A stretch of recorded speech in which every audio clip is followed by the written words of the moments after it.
Hi, and hello, everyone.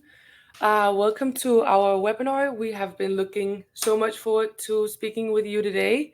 While we are waiting for everyone just to tune in, don't mind just letting us know which countries that you're checking in from. It's always really nice to know which country you're representing and yeah, who we're talking to today. We have a lot of different people checking in all across the world, so it's really nice to see. We have a few people from Singapore I can see, and yeah, it's always really interesting to see where you guys are checking in from. So please let us know. I can see Carla from Stockholm and Marlene from Austria, Germany. All you Europeans ending up your day by taking in for a CFR Part 11 webinar. Also, a few people from the States. That's always nice to see. Perfect. Thank you, guys. So, a quick introduction to me. I am the community manager with Eupry. A few of you probably recognize me from getting a few emails or something afterwards. We've been in correspondence back and forth. It's always nice to have contact with you guys, and yeah, I'm really looking forward to Jakob and Adam spreading their wisdom today on CFR Part 11. So Adam and Jakob will be giving a brief introduction themselves in a minute. I think that they can do that justice a little bit better than me. I will be on the chat answering a few questions and relaying them to Adam and Jakob. So feel free to let us know if you have any questions. You can also shoot them now, so we have them. But yeah, we have a Q&A at the end. So if there's any questions, just feel free to send them our way. We will be happy to engage in a little Q&A session with you guys as well. So yeah, and also I would like to just add that we have for the people attending this webinar, we have our senior product specialist and validation specialist offering these consulting meetings. So I will share a link with you guys. So if you're sitting back home thinking that you can use a little bit of a hand holding with CFR Part 11, we do offer these free 30 to 60-minute consulting meetings. So I will send a link in the chat soon. And yeah, I hope that you have a great webinar. I'm going to hand it over to Jakob and Adam and let you guys introduce yourselves. I think you're muted.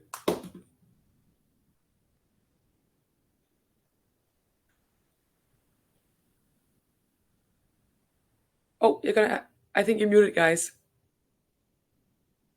That was a lot of talk. That was a lot of talk. Sorry about that. Hi, everybody. No, but we're very excited. I hope that showed through the screen anyway, that we're very excited to get started here with Frederica across the ocean, the large one. So today we're going to talk about the 21 CFR Part 11, not only for temperature monitoring that we're specialists in, but more in general.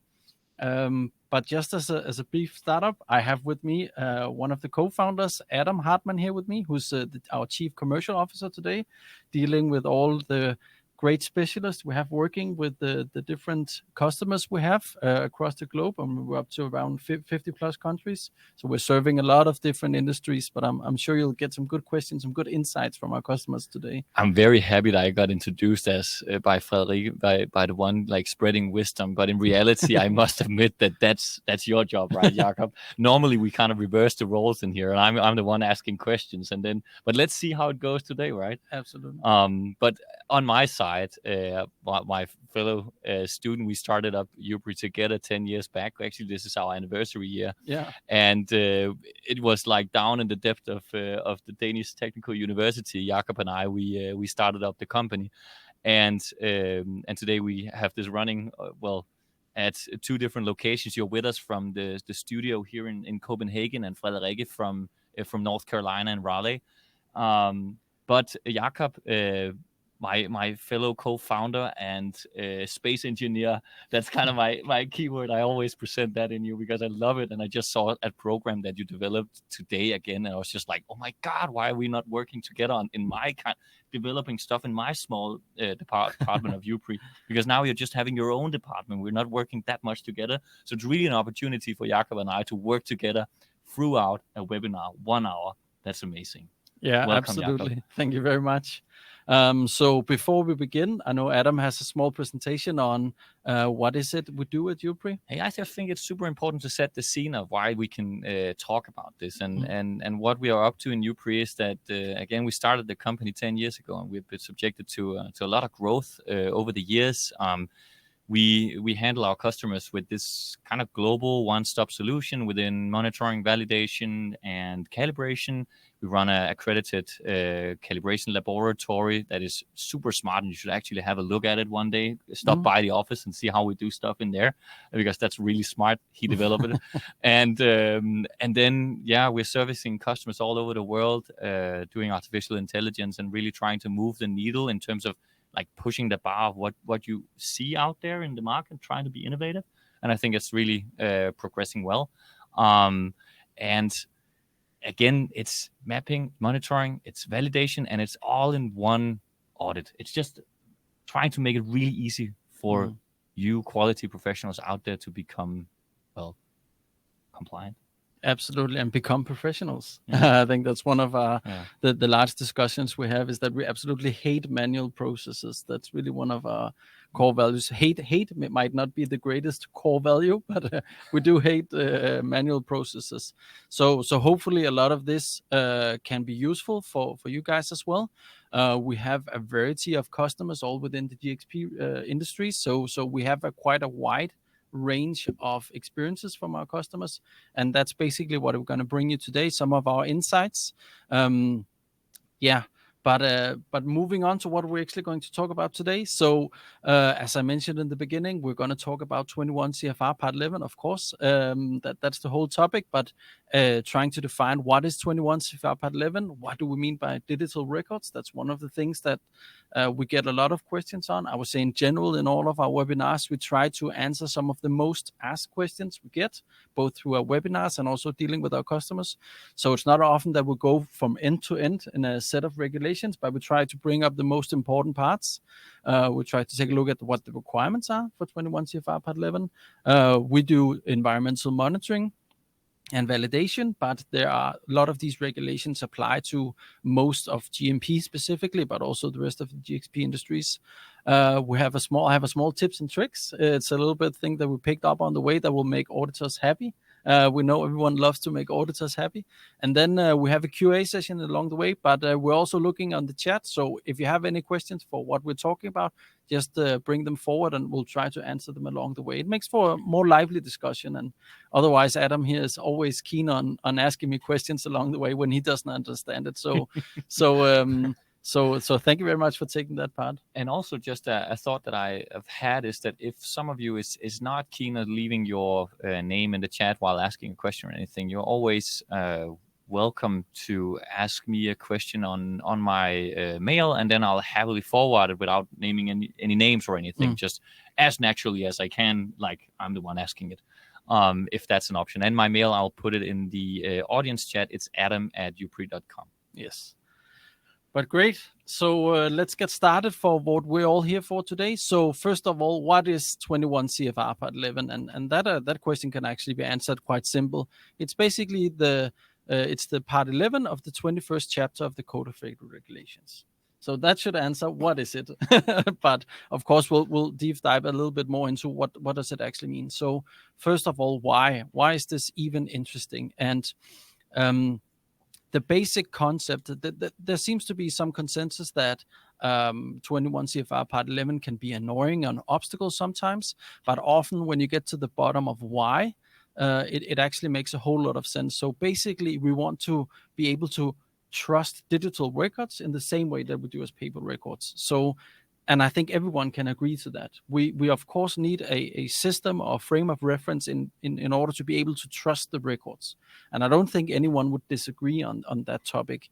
So it's just a methodology on how to ensure that we can trust those records. And FDA has released this framework, and we can follow it. And it's actually a really good framework compared to a lot of other standards out there. In my personal opinion, it's actually really straightforward what you need to do, and all items in there are quite logical. That being said, we do get a lot of questions regarding how to implement, what do these requirements mean, and that's hopefully one of the things we'll deep dive into today. But it's my heartfelt belief that if you understand why and the simplicity of how to implement it, it's actually not an obstacle, but a great way to increase your compliance. And one thing that I often like to try to explain or have as a model is basically to think about processes, people, and systems. So there tends to be an understanding sometimes that 21 CFR Part 11 is a requirement for a computerized system.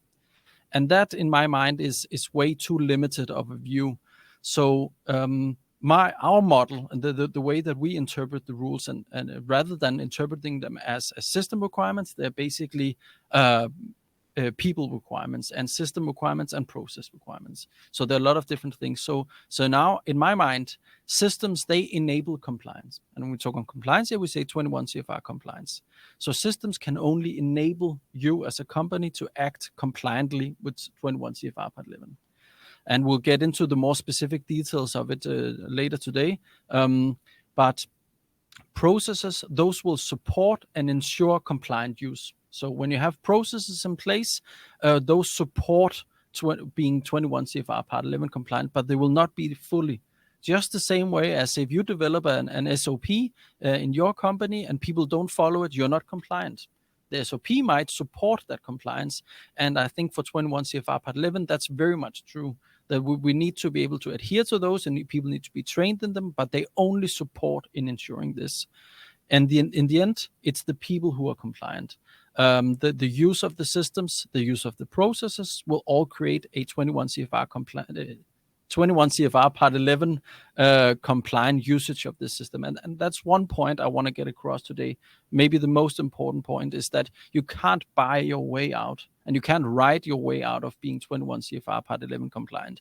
You need to have it as a baseline or thought for every process and for every action you perform, is how do we ensure that we can trust these records, even though they are digital. So basically, moving forward, one of the key frameworks in this are digital records. So first of all, what are digital records? That's really the main part of this. And again, first of all, starting out, is it relevant for your records? So a digital record is any sort of documentation, text, video, image, whatever it might be. And is it relevant for your specific records? So starting us, yes, it is in general if the records are mandated by predicate rule. And what does that mean? So basically any records that are mandated by the FDA as a submission under predicate rule or are to be maintained under predicate rule must be 21 CFR Part 11 compliant if they are in digital form. So it's really important to keep in mind that if there's anything in the FDA regulations that mandate you or require you to have records, those records are, and if those records are kept digital, 21 CFR Part 11 complies to those records. So to put it in more simple terms, as a good rules of thumb, if you have any records which you rely on to make a GxP decision, then they fall under the scope. So a very obvious case from our side could be if you've set some alarm settings for a monitoring system and you rely on that alarming system to alarm you, basically you have a GxP decision, which is go, no go for a batch, for example. Well, then those records need to be compliant to 21 CFR Part 11. If you have batch release records and you rely on those to make a GxP decision, those have to be compliant to 21 CFR Part 11. And you can continue this rule of thumb pretty far down the line, is that if you have any records in which you rely on, that could be a validation report, it could be change controls, whatever it might be, then basically you have to apply by the 21 CFR Part 11. Another good rule of thumb is that if you have any paper records today where you have handwritten signatures on and you want to digitalize those, then most likely those are going to be under the scope of 21 CFR Part 11. Because why else would you put a handwritten signature on there in the first place? And that's often a rule of thumb we apply when we help companies establish digital systems, is basically saying all your paper records today, if you have any left, do you sign those? And why do you sign those? And therefore, most likely it's going to be something that falls under the scope of 21 CFR Part 11. But what does it mean actually when you digitize records like that? If you start emailing them to an auditor, or is that a digitalization, or is it more of a storage kind of consideration? As a great example, one of the things we see in relation to environmental monitoring is often that you would have a review, for example, of tendencies in temperatures for fridges, freezers, whatever temperature controlled unit you have. And if you rely on your tendency analysis to rely on let's say a monthly review, so you've previously printed these out, reviewed that there's no, or whatever the tendencies are, and you sign by hand. Then if you want to digitalize that, for example, in a system like ours or any alike, and you rely on that signature as the proof of you having reviewed those tendencies, then most likely it's going to have to be a 21 CFR Part 11 compliant signature and an action you do in that. So yeah, anything you submit to the FDA under predicate rule, or any records that are to be maintained under predicate rule, basically needs to be. But again, the rules of thumb, the simpler terms I put, they normally hold water quite along the way. Did you write those? The rule of thumb?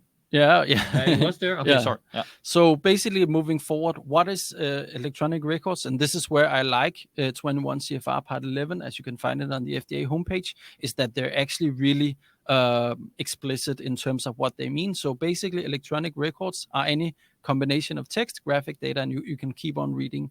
So basically any records that you keep in a digital format in a computerized system. It's quite simple. I mean, you could find up tons of different examples of digital records, but basically anything you keep on the computer, and as well if you rely on them to make a GXP decision.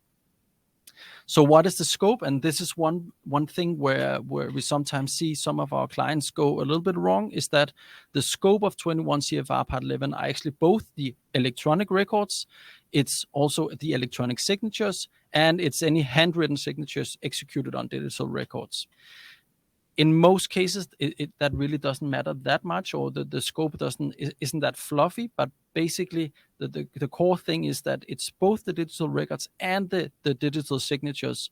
So both of those are in scope of, and sometimes we see that the electronic signatures are left out of the scope, but they are also a part of the scope. And I would highly advise go read. It's not very long and it's very concise. It's one of the better chapters, I would say, and better parts of 21 CFR Part 11.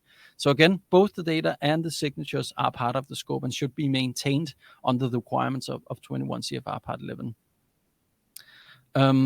So what are the different requirements? Again, there are 3 subparts to 21 CFR Part 11. So subpart A are the general provisions, and that contains the scope of 21 CFR Part 11. It contains the applicability, which companies and which industries need to apply by it, and also a set of definitions. Not the most relevant for today, but the next 2 subparts are really interesting, because subpart B handles everything to do with digital records. So it's what requirements are there for the different digital records. It has some controls in place. So there are different controls depending on whether it's open systems where you don't control the people who have access to the system, and closed controls, where closed systems where you have control over which people have access. I won't go into all of the details today, but there are some differences you should take into account. It has also to do with signature manifestations. So basically, how should a signature be represented? What should be part of a signature from the system's perspective? And it also has to do with linking the signature and the actions together. There's some requirements. So again, most of these requirements makes really good sense. So if you have a signature on a paper, you should be able to identify to what record does that signature apply. But of course, in a digital format, where the format can be a ton of different items, you need to have a good way of linking what signature was linked to which action at which time and to which record. So I think the FDA has actually done a really good job in terms of defining this as a strict requirement. So you don't just have a floating signature somewhere. It needs to be linked to an actual record.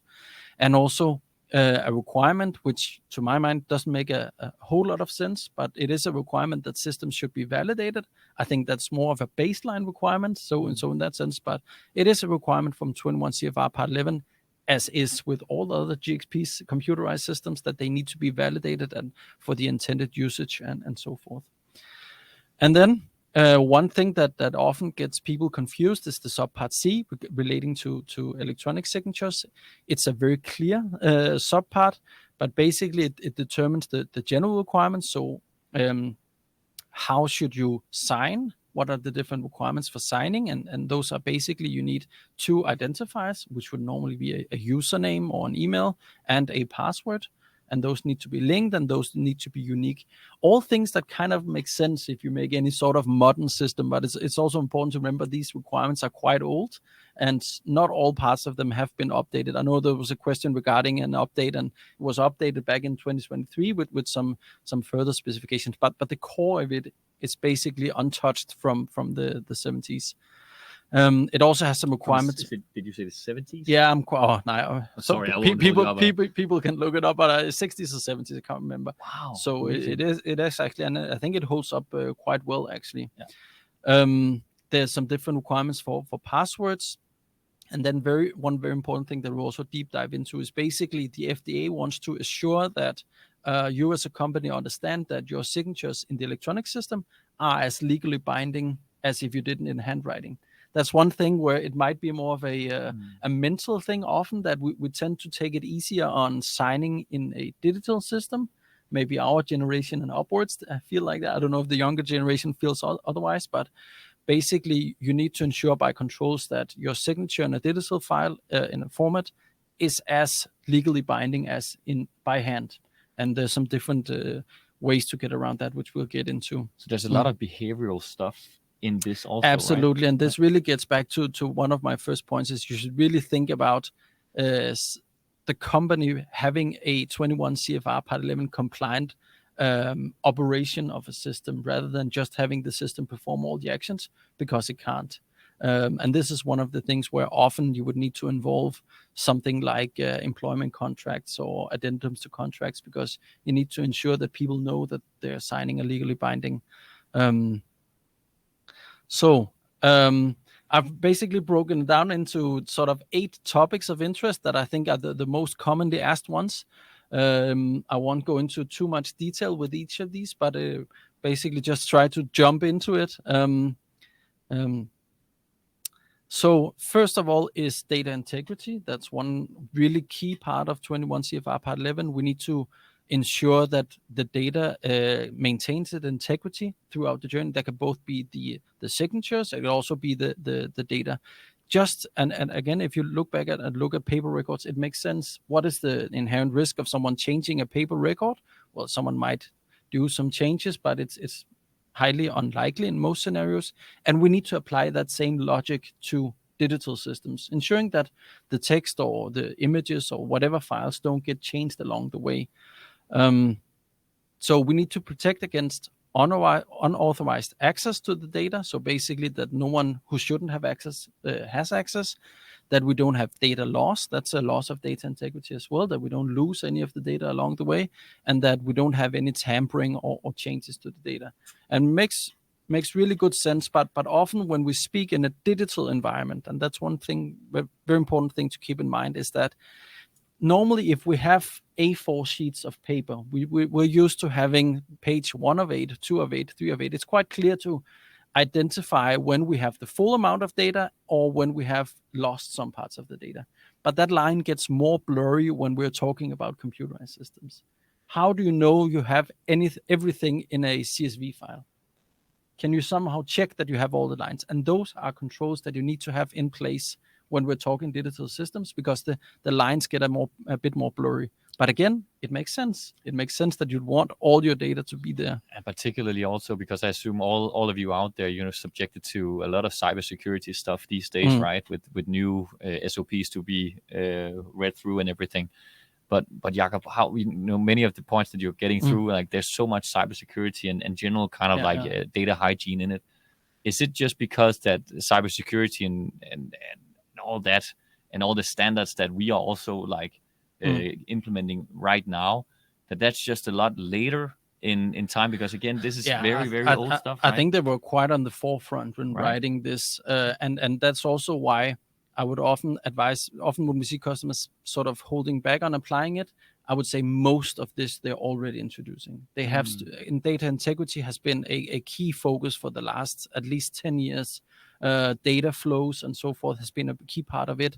The security part has been validation. Those are all parts of an existing quality management system and validation policy. So there's not a lot of this which is new. No, exactly. As you say, it's quite logical. I think from my perspective, the largest task is basically being able to communicate that, and that's also for my tips and tricks today. It's basically how to do this. And another part of this in data integrity, which they mention in 21 CFR Part 11, is basically these device checks. So do you have assurance that the terminals or the systems that you use to input data into your systems, that you have control over those, and that you know that the validity of data can be assured? So do you have any changes along that way? And also basically all the way through being able to link records to persons, time, and meaning. And I say persons quite deliberately because the difference between a person and a user should be non-confusing in a 21 CFR Part 11 system. When we're talking 21 CFR Part 11, we're talking about digital twins of persons, I would say, almost to that extent. We should have people in systems. We shouldn't have users. Those will often be shown as users, but basically we are talking about people, especially when we're talking about 21 CFR Part 11. A shared user, for example, is totally forbidden in a 21 CFR Part 11 system. Yeah, so the second part here basically has to do with use of user access controls and authentications. And very basically, we need to ensure that the person logging on doing whatever digital records is actually that person. And how do we ensure that? So first of all, it's important that we ensure that we have the right user access levels and that we have rationales as to why different people have that system. And it's a great example of, again, where a system might have different user access levels with different user access rights. But you as a company need to have the rationales as why did you choose one as administrator and another as a user and so forth. And of course, you need unique users. You need a user linked to a specific person. Again, as I wrote before, the legality or the legality of a handwritten signature tends to be inherent, but it should also be legally binding when you sign in a system. And the ways to do this can be through employment contracts, signing of addendums to contracts, whatever it might be. We've seen different ways to do this. Often it's part of an employment contract. We basically have a section stating that any system where you digitally sign, those signatures are legally binding in the same way. That's often not something that systems will handle. So often that's something you need to implement as part of a process in your company. And then there's some basic requirements for how to authenticate users. There is actually an opportunity to do it through like biometrical scanners, fingerprint, iris scans, and so forth. But often we see it implemented as a username password kind of type. Again, signatures must be trustworthy, reliable, and equivalent to handwritten signatures. That's basically the core of this. And also one key important thing we tend to see a lot of the customers we're working with is verifying that it's an actual user before, or an actual person before granting them a user access. So having some way of documenting that you've actually seen that person. If you're in the same office environment or in the same building, that's often not a large hurdle. But if we're talking multi-countries organizations, you need some way of knowing that you're giving access to a real person. And you need some way to document that that's a real person. It can often be documented through an employment contract where there's an email written in and you use that email as a user identification. But you really need some way to ensure that you've given access to actual people and that those people are ones that should have access. That's a really key part of it. So Third one is audit trail. That's often the one that comes up when we talk in 21 CFR Part 11. You should have an audit trail. And what is an audit trail? First of all, it's important because we need traceability. Just as if we have paper records, you would need to sign why you did changes and the signatures.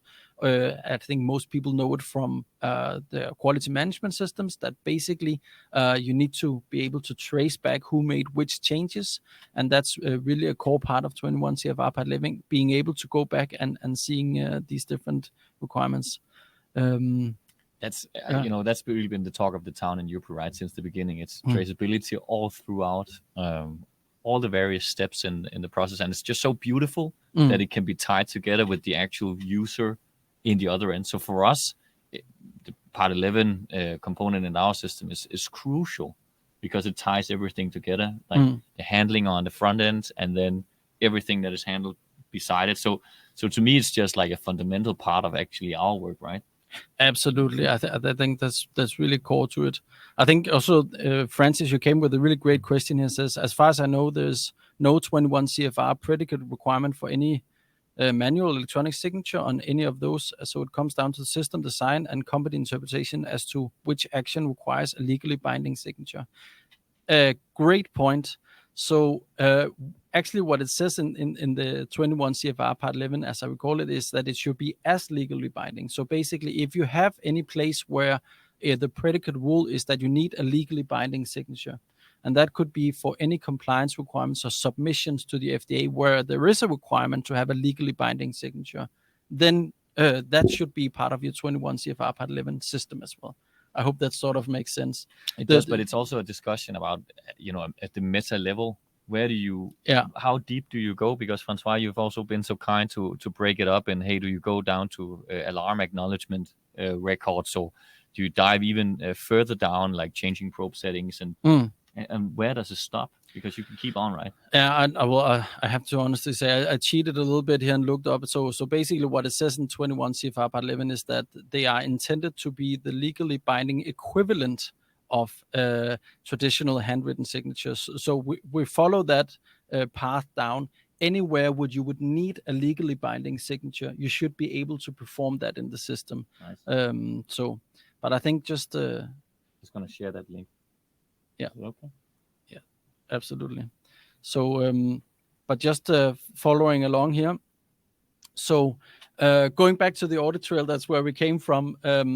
So what you want in an audit trail is basically to be able to say what action was performed. And that action could be a creation of something. It could be an addition of something, a modification, whatever it might be. We need to have a entry for what that action specifically was. And now we're just getting the link to 21 CFR Part 11 here on the FDA homepage. Secondly, we need to have identified which user was it, so which person was it, but not only what person by their name, it should also be the unique identifier. So you might have two people called Jakob or two people called Adam in a company, but you need some way of uniquely identifying that user, and that should be as part of the audit trail. And thirdly, you need to have a time of when this was performed. So when was the signing performed to confirm that this action was performed. And there are many different ways on how to note dates and times, and I'm not going to go into the whole the US versus Europe, but you need a date and time. And then basically this linkage that I talked about before, you need to be able to link the signature with the action and with the specific record. And I know you don't want to go into the US European, so I won't. But it is like that's a big thing, isn't it? Because we're also talking about UTRLX on the European side, but it's not as the magnitude of that requirement is just not the same as FDA. But what is it about that? It's a big thing for at least us who provides the system. I mean, right? We've chosen the path of writing, date 06 dash 3 letters to indicate the month and dash 4 numbers to indicate the year. But I think it's really one of the which is the American thing. Yeah, but I don't think it's American or European, but basically there should be no confusion with when you have the otherwise, well, you have date and month or month date. Yeah. But it is one of the requirements of 21 Part 11 that it should be clear and human readable, and I interpret that as having a defined date format at least. It's one very down to some of the details here. So basically, again, number 4, and just for the sake of time, we're moving ahead here. So first of all, you need to document your processes. And that comes back to my point from earlier that no system can be fully compliant on its own. So you need to have some way of documenting how you intend to use these systems.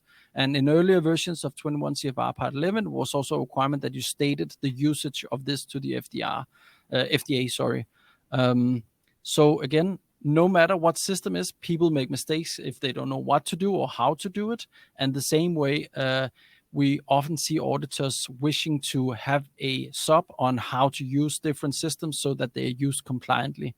And it doesn't matter which system you have, you still need to describe in your own context how do you plan to use the system compliantly. Number 5 is basically to implement the change control processes. Again, you need, and it's a core part of 21 CFR Part 11, you need to manage changes to these electronic systems, and whether it be how you edit different records, alarm settings, whatever it might be, you need some way of document how you perform this, whether you rely on some built-in controls in systems that only certain roles can do whatever, or you rely on external to the system, your own processes and how you plan to perform these changes. And it should include identification. So basically, which systems are we talking about? What kind of documentation, evaluation of the changes, approval, testing, and so forth. Whatever is relevant for those specific changes that you're dealing with. We won't go into much to change control processes, but it's really a thing that you need to keep in mind. Number 6, this is more of a learn by some of the mistakes that we've seen along the way, is to do regular reviews of these systems. And why is that really important? I think it's really important for all the systems that you give access to, is that you need to review your monitoring process. So how do you plan to monitor that? This is in the basis of temperature monitoring. You need to have a process for how you perform your monitoring, and you need to review those procedures in order to ensure they are up to state. You need to review your monitoring system, because that's a key part of reviewing trends and tendencies, not as much a part of 21 CFR Part 11. But the last thing is basically to review the users in your system. The only way that you can ensure that you have a truly controlled system or a closed system is also that you have under control which users are in your system, which ones should have been excluded, and so forth. And you need to do this on a periodic, in a periodic fashion, because there's no way elsewise to prove that you have control over which users are in the system, and thereby also the validity of the data that's in the system. That's really a key part of it. So number 7 is basically to review your use of the system. And what do I mean by this is, often we see that our clients purchase systems, whatever they might be, those systems, environmental monitoring systems or document control systems, and they expect them to be compliant out of the box. But in most cases, those systems need to be reviewed in terms of how you plan to use them. Do you plan to use some of the built-in controls? Do you plan to put some of those controls in yourself? User identification is a great example. Can the system itself identify that it's a real person before you grant them access? Most likely not. Then you need your own process. So the bad news is there's no solution that will guarantee you compliance out of the box. We have yet to see this. At least I'd love to see it. I'd love for a system where you could upload your passport and your employment contract, and it just ensures that those are all compliant and that you need to have access and you get access. There are tons of different ways. So I'd often like to have the analogy that no matter how safe your car is, you still have to drive it responsibly, right? Even though the car has gone through several certifications and security reviews, whatever it might be, you still need to follow the traffic rules. Otherwise, you can't use it. So the good news is that most systems will make compliance much easier. They will have a lot of the options for you to be compliant when you follow the way that the systems are to be used and the way they're supposed to be used. And if you follow them up just with a small number of internal processes. And then lastly, training. That's an odd one out for me. It has always been, but it is basically a requirement that you train your users in how to use the system. And of course, depending on your GXP level, the level of training can be sort of interpreted, and the level of documentation for this training can be interpreted. But it is a requirement that people understand how to use the system, not only to use the system compliantly, but also how to use the system in general. It also means that in an example of a monitoring system that you will actually use it compliantly. And a great example of this is how do you handle incidents or excursions, let's say in our case, how do you handle alarms? Do you have an internal process that someone needs to review it and start a CAPA, or can anyone just correct the issue? You need those internal controls in place, and you have the SOPs in place, and then you need to train people on how to use those. As well as when you have new procedures and procedure changes. It's really written quite clearly in the requirements that this is something you need to take into account. And hopefully this should lead to no misunderstanding, or at least fewer misunderstandings in how to use systems like that are 21 CFR compliant ready. Yeah. And Jakob, a question again from Francois, who kind of like just summing it all up. Yeah. What is it actually when you're looking at a temperature monitoring system? What do you think should be like? What is the legal binding signatures that is required of you in order to be compliant? Yeah, and I always in these webinars, I hope that I can just take the people out, or the audience that is purely GMP and those that are purely GDP and GLAP and so forth. But I would say that if I'm to give some examples, batch releases, for example, is a very great example of where you need the batch release documentation is a predicate rule. You need all the documentation in order to release the batch. And that is on the predicate rule that you need to some parts of it you need to submit to the FDA, and some you just need to maintain. That should be, in my mind, a legally binding signatures. That's also what we see from auditors, that should be a legally binding signatures.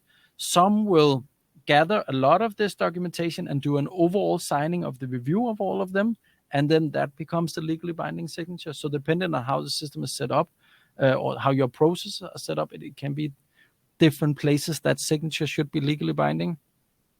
I would say, though, that I wouldn't use too much energy on focusing on exactly what signatures should be legally binding and which shouldn't, as long as you have a process where any one of those signatures needs to be legally binding. You might as well apply it to the rest of them. I mean, I've yet to see a system in which you can say this signature is legally binding, this is not. If you're signing off in a system, it's basically because you as a person and through authenticated means that it is you have signed off on something. It also means that you're standing by it. But in order to get some more specific details, we have batch release records. There's also changing of alarm settings. So if you're relying on a temperature monitoring system to alarm you in certain cases, and you rely on that alarm, changing the alarm settings is basically also a GXP decision which you rely on, or a piece of record that you're relying your decision making on. It influences your risk analysis. It influences your process validation, that you can rely on someone having signed off on this specific alarm setting. Another place where we often see it is these temperature tendency reports. So it's very widely different implemented, to be totally honest, but we do have a lot of customers where they need to, every month, for example, have a report of all the temperatures, look at any tendencies. I mean, is it rising in temperature or lowering or staying the same? And they need to sign off on those reports. That would often also be a digital signature that would be not legally binding, but at least need to be compliant to 21 CFR Part 11. So what I hear you say, that we're looking at a matrix here that is defined by the GXP on the like you can come from multiple different sides of the industry, but it is kind of different how you need to adopt it based on where in the industry you are. Yeah. But I also assume there's another axis that is defined on what is the application, because monitoring is one thing, validation is another thing, I assume. Yeah. Validation is another great example of where you would, and I'm trying to think back of cases where it's not required, but in most cases, validation documentation is a great example. You're basing your opinion on the validated state of some system or process or computerized system or machinery, whatever it might be, based on that validation report, and that validation report should be signed. So basically, that's another area where you would need a 21 CFR Part 11 compliant signature on there. Right. Because how else can you verify the validated state if you can't trust the signatures of the SMEs and the authors and the reviewers and so forth on that report? So, but it varies greatly. I must say that we're seeing a lot of, now we also do have customers in 50 different countries. So it is very different on how, especially in the EU, where you might be, I mean, this is FDA's requirements, but we do see EMA enforcing some of the same requirements. I must also mention that Annex 11 has some of the same requirements for digital signatures. It's just that often we refer to them as 21 CFR Part 11 because those are the most strict and so forth. What about calibration, Jakob? Because that's the last vertical, at least what we touch upon, and calibration is, typically a very manual thing. I mean, I would say that there's often a line drawn between what your suppliers need to supply and the documentation they have for that, and the documentations that you create yourself. So that there will be often be a sort of a discussion. All right. But I think just for for this, I see there's a lot of going on in the chat. We're trying to to follow along here. So just as a small tips and trick, this is one of the items that we've really seen work really well for some of our customers, is to make a compliance report. And this report should basically have three things. This is one that we provide our customers with, which is not the full validation report, but it basically shows the list of requirements from 21 CFR Part 11 on the left, and then on the right, you basically, how have you implemented these controls in the system that you're using. And to follow that up on a more general level, we often advise on making this report where you have a tabular format. So having on the left the 21 CFR Part 11 requirements, so basically just copy pasting those in from FDA's webpage, plus your internal requirements. So again, showing that you've understood where the requirements from 21 CFR Part 11 interface with your own processes, and you have a good understanding on how those overlap, and then having the fulfillment of those requirements. So basically, where do you rely on a system to handle some of these controls, and where do you rely on some internal processes in terms of ensuring that you're compliant to 21 CFR Part 11. So having this really nice report, and doesn't have to be very long, it doesn't have to be detailed, but it can have references to where in your validation documentation, where in your SOPs, have you taken into consideration these different requirements. And I've seen auditors almost clap their hands when they see something like this, because it shows them that you have a good understanding of the requirements, you have a good understanding of our internal requirements, and you've noted down so that it's easy to follow where do you plan to take in these requirements into use. Yeah. And then there's a small QA. We'll try to follow up on some of the Hey, let's start in the top. Barbara wrote, if we're back to the beginning of the webinar again, where we talked about paper records and digital records, right? And can you destroy them? Like, if you want to move your paper records to digital, can you scan them in and then destroy paper copy, or do you still need to keep them for a certain number of years? And how do you do with Part 11 there? Yeah, it's a really good question. So often the what we've seen is that if you're digitalizing your records, if you rely on the handwritten signature on those, you still need to maintain the paper records. I know there are two camps of thought on this, and I probably stepped into a piece of fire here, but often what we recommend is that you keep the paper records, but you can often digitalize them in order to ensure data integrity, basically. Often we see auditors wanting to see the original records with the handwritten signatures.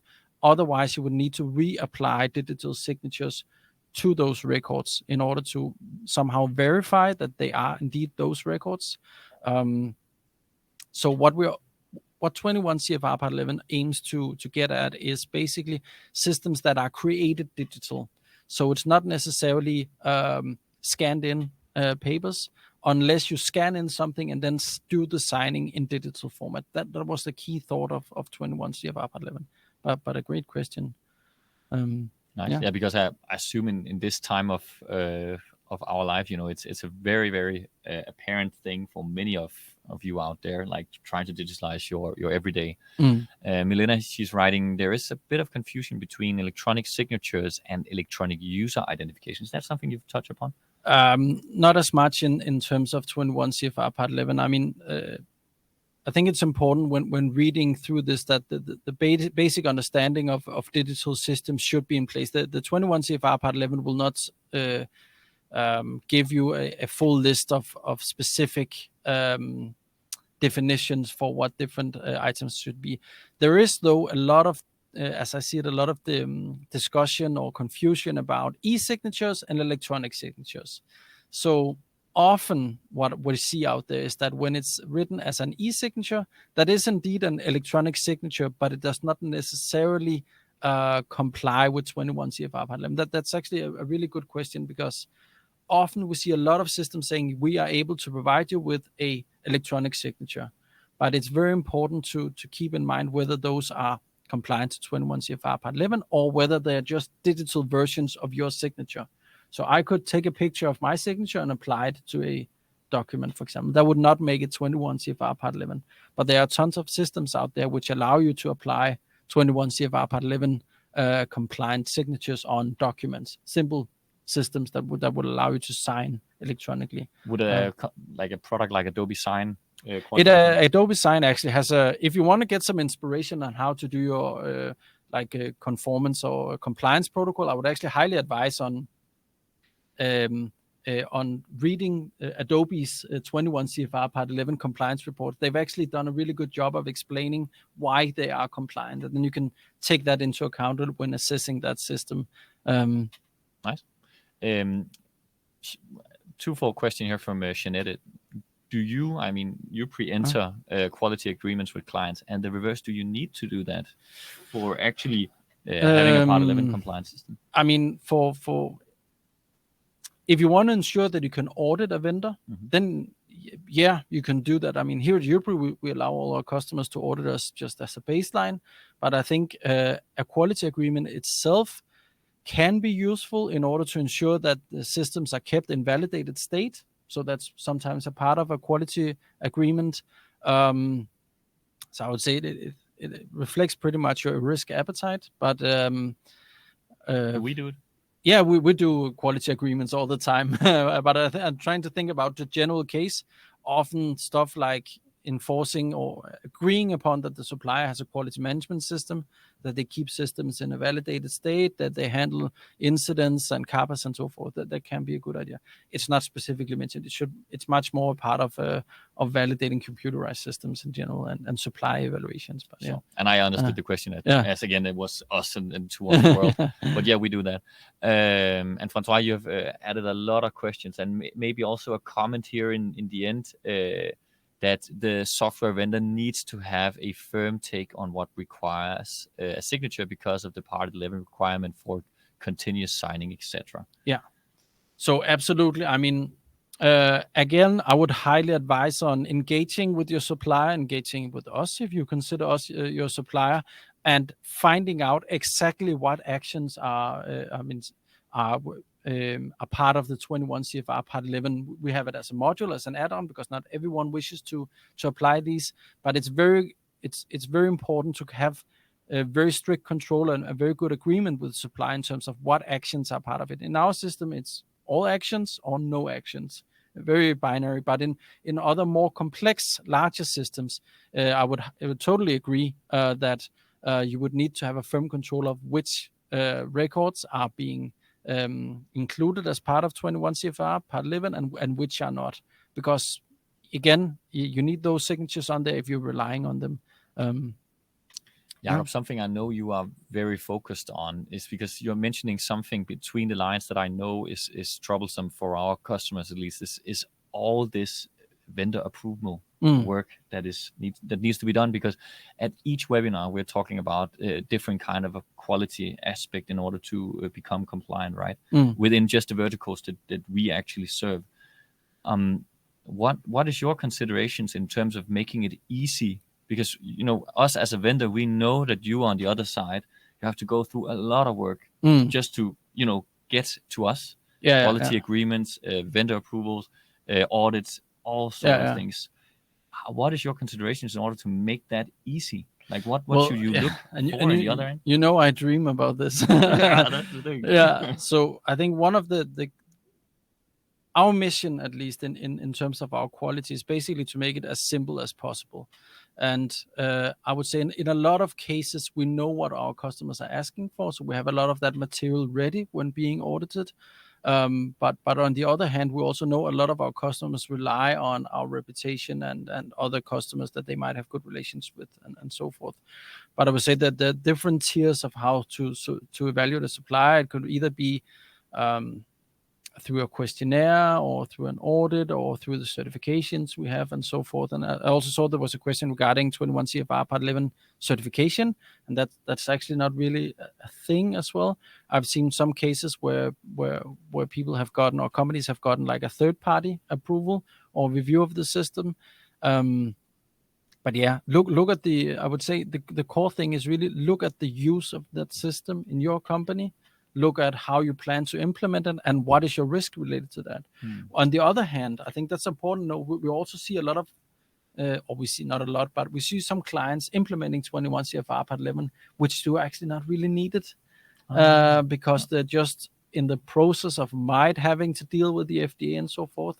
So I think research, I assume. Or research, yeah, but it could be sort of a fluffy area sometimes, but it's really important to just evaluate how you plan to use it and what the risks associated with that. And there was a question also related to that. Like when you then look at a system like ours, is completely unpopulated. There might be you've bought a bunch of data loggers and stuff like that, and then you need to validate it as a new, and you have no audit trail. You have nothing in the system. How do you actually do you share a demo? I would say that's also one maybe level I didn't mention before as well, like just validating the system yourself. We also see a lot of clients doing that with great success.